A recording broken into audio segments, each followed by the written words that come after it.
Hi, I'm Steve, you are you, welcome to the video.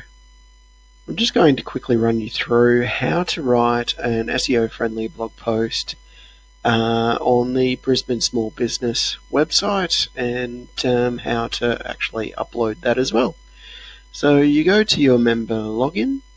First you go to brisbanesmallbusiness.com.au and then you just log in.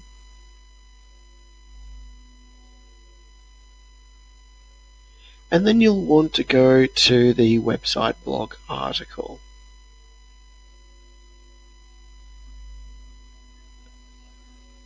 You'll want to add your title, which in this case, I've already prepared one. Will this be featured on the home page? Yes, it will be. And then you can upload an image. I don't currently have an image. I should have prepared that earlier, but I did not. So there you go. You would select a category. Now, I've spoken to Kevin about these categories, and they are going to change to something a little bit better than what it currently is. Publish date will be today for me, but you can backdate it or date it in advance. And then smart tags. Now, before you go any further than this, you need to do keyword research. So keyword is another name for search query or something that people search for to find things. So it's easier to say keyword rather than saying that every time. In this situation, we will be doing SEO friendly blog posts, and we'll do SEO blog and blog post. Then you write your article content. Usually I like to put in a table of contents if it's long form content. Here's something I prepared earlier. Now, if you're pasting from a Word document, it'll obviously come up with this. Let's keep the formatting. So that's all nice and clean. Now, when you're doing up your blog post, make sure that you spread the content out. Now, if you've had any sort of English training before at school, is most probably the last time for me, you won't like the structure of these paragraphs because they're 1 sentence to 2 sentences each, which is not the correct way in a grammatical sense to structure blog posts, but it does make it a lot easier for people to read when you break it up like this. And that's what's most important. And Google looks at that as well, in the sense that if it's easier for people to read, then people are more likely to stick around, and so you're providing the information that they want to read, which Google will reward you for. So then you go through and make sure that this heading should be a heading 1 tag. I imagine that that's what that'll come out as. So then this one should be a heading 2 tag.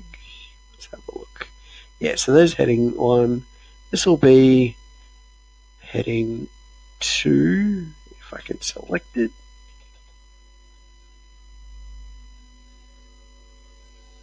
Looks like it is. Now, these are 2 separate ones, so we want to keep the headings in a container-like format.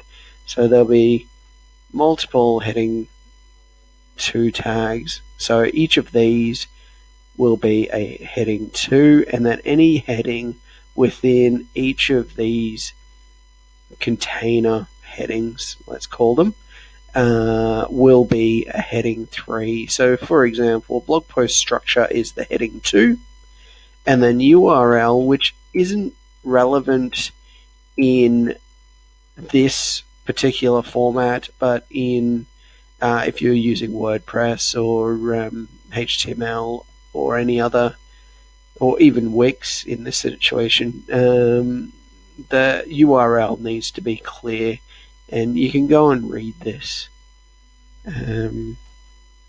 as you please, because it will be posted by the end of this video. So then you go through, you make sure that each of these are heading 3, heading 2, etc.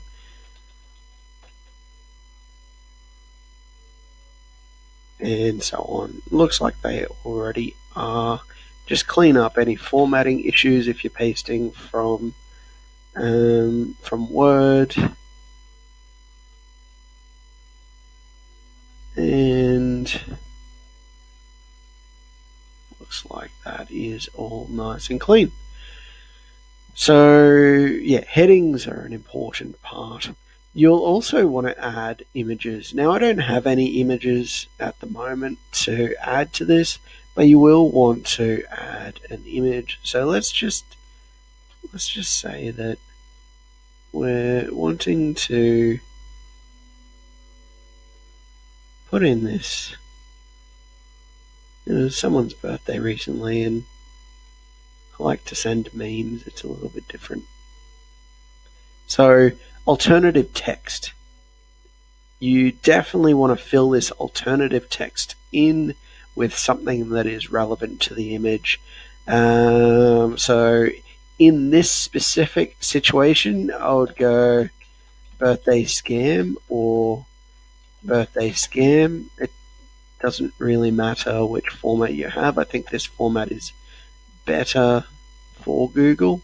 But you've got to make sure, that just disappeared. You've got to make sure that that does make it perfectly relevant to what the image is, and that it is filled out as well, because Google won't be able to see this. They'll only be able to see this. Now, that might change in the next 1 to 2 years, but as Google becomes better and better.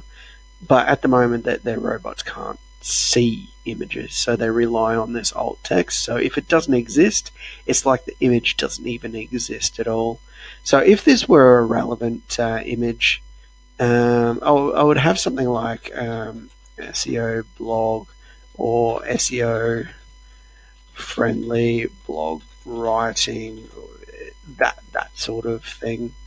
But we're not going to add that image because it's not relevant. And then from there, you want to make sure that you add links throughout.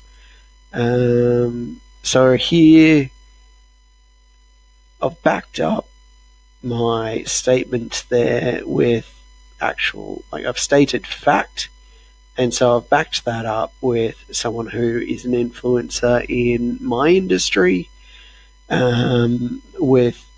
That's a direct link to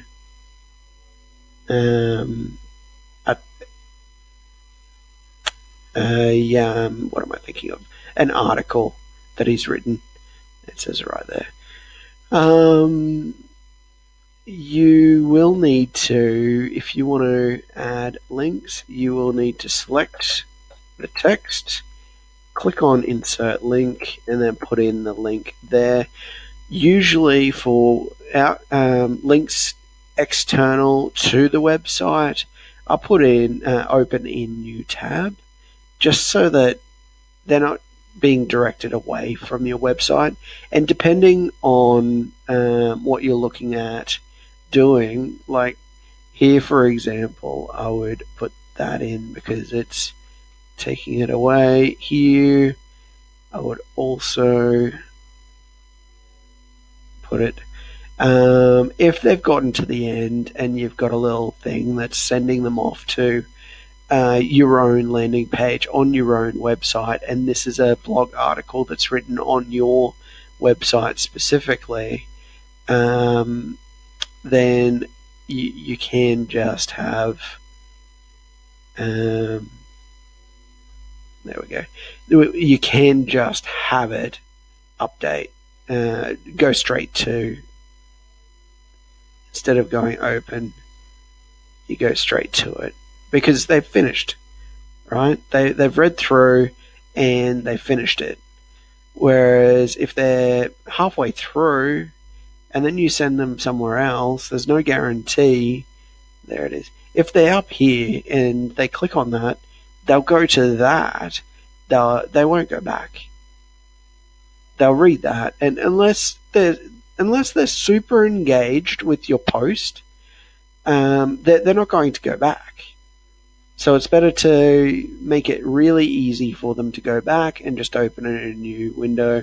They can continue reading and then go and read the next article, or they can go and read the next article and then come back to this one, whatever the case may be.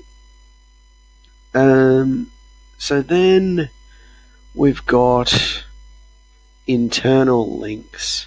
So internal links are links from, say, this post to another post on the same website. So same again, you just link it in here. For example, I'll just jump in. Hopefully there's one. Oh, good. Oh, awesome. There's heaps. Wow, look at this. This is the value that you guys can get. That's amazing. Wow. Anyway, there's my plug for the Brisbane Small Business Directory. So then you just grab that and then you put it somewhere that's relevant to that. So usually the anchor text would be ideal as like building trust or growing a business or something like that, or together we're stronger, or something that's relevant, that it makes sense that you would be linking to that. And then you just, same again. Select it, insert, there we go. And then you can open in a new tab or otherwise. The title isn't really important, it's just the hover. So if they hover over it, it'll give the title. That's all that means. The meta title is what comes up in Google. So this is something that's really important. You're going to want to put in something that is clickable, that people are likely to click on. And you're going to want to try and put some keywords in there as well. So again, we need to go back and do our keyword research at the very beginning so that all of this doesn't need to be done on the go. You know, all right, well, this is what's going to go in the title, this is what's going to go in the meta title. And to give you an example of what a meta title is, let's just go super easy. So the meta title is this here. So this part here is the meta title, and then the meta description is this part here. Right? So, I mean, if yours looks like this is the home page, for example, and then this will be information about the home page, would you click on that if it were there? Like, that is something that I often see in my business adventures. You wouldn't do that. You would do something along the lines of, say, keyword 1. So that's not exact text. That's like you would use your keyword 1, and then you would go keyword 2, and then your brand. Now it says up to 16 characters. That's probably more than that. I disagree with that. that might be the limitation of the platform, but usually above 50 and less than 65 is optimal. So if you're looking at, say, 50 to 65, and you're good. This one, that's correct. So 155 is correct. You don't want to go over that, because then you will get these dots here. So you miss out on displaying most of that text. And if it's too many characters long, then Google might even opt to replace it entirely with something else that they've got in their knowledge graph network thing that they've got going on. So then with this one, you generally try to go keyword 1 and then a sentence about the article. So when I say keyword 1, I mean you want to include that as close to the start as possible, so that Google reads that as soon as possible.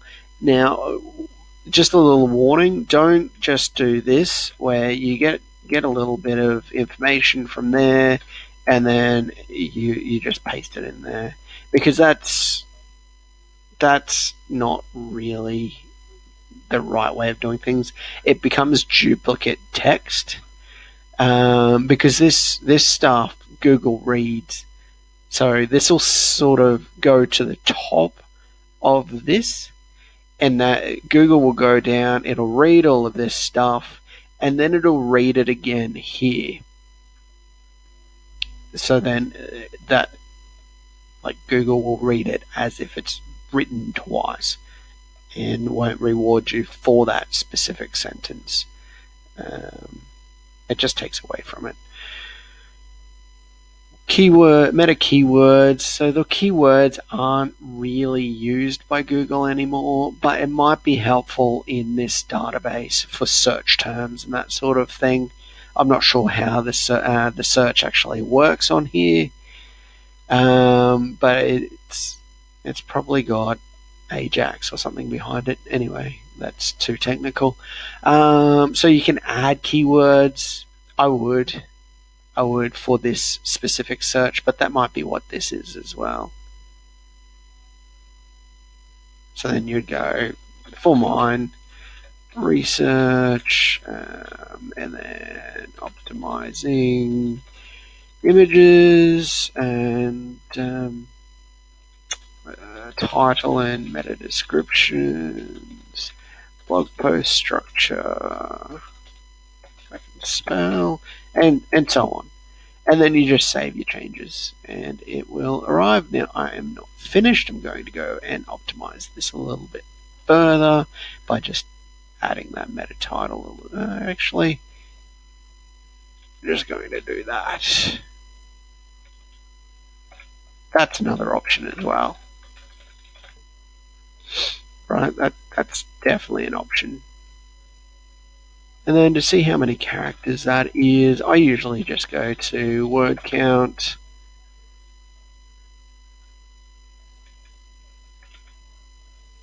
So 49 characters. So we're just off.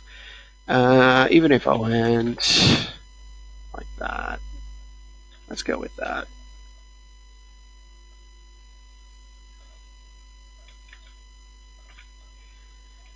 And then this article provides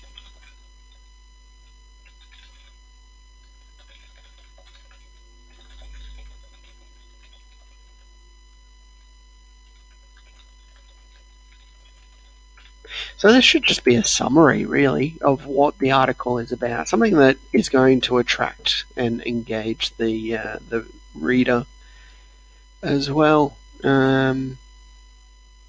I mean, this is straight off the top of my head. You would want to spend a little bit more time than what I am currently spending on this.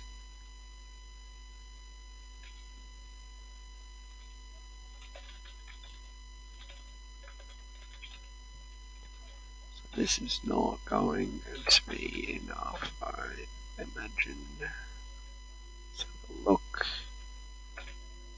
127. So that's not enough characters.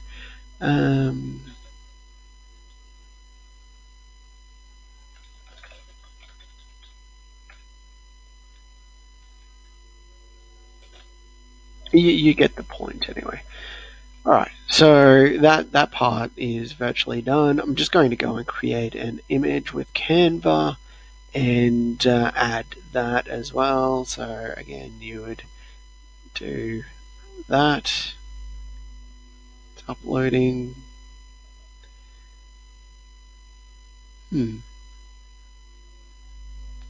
Can't seem to make any changes to that so that I can add alt text. Okay, that's good to know. Alright, so you can't seemingly add alt text to that one, but yeah, add an image that is going to be relevant to your business. This one is obviously not. Cool. Alright, hopefully you find that helpful.